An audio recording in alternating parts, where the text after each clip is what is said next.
If you have hip pain, if you have knee issues, if you've got lower back pain, look at your hips, because if your hips don't move, it's going to try and find safety and stability somewhere else. So if you're tight here, when your hip is actually a mobile joint, right? Your hip moves in all different directions. If this doesn't work properly, we're going to start overstraining our knee, which doesn't actually move that much. It's only forwards and backwards, but we're going to overstrain it. You're going to get ITB or other issues. Or if your hip's not working, you're going to strain your lower back instead, because your back takes the work instead of your hips. So I want you to try this real simple hip mobility exercise. What you're going to do is you're going to find some space. You're going to squat down. Of course, pants permitting. My pants permit me.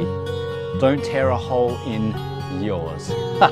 Okay, once we're here, our feet and our knees are going to be pointing in the same direction. So we don't want our knees to be collapsing when our toes are pointing out wide. We don't want our toes to be out wide like that. Everything's going to open up. And once we're here, we're going to sit as far down as we can. And we're just going to rock right and left. Your elbows, if you want to help, you can use them to push your knees open more. And all you're going to do is a real simple rock, right and left. And you might do this 10 times, 20 times, depends on how easy it is for you. And once you've done that simple rock, we're going to do a little figure eight, okay?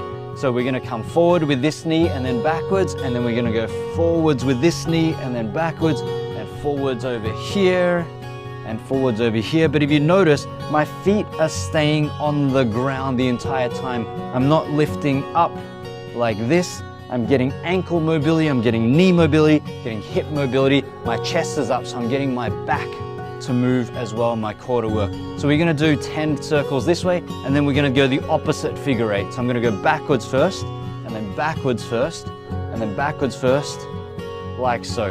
And now once we've done that, we're going to do one final step. Still open up. We're just going to drop our head down and lift our butt up as high as we can. And we're just going to go up this way and down, and just lifting and down.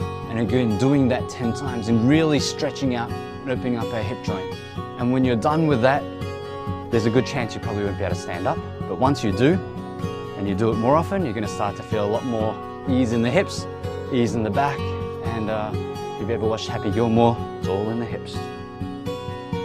See you next video.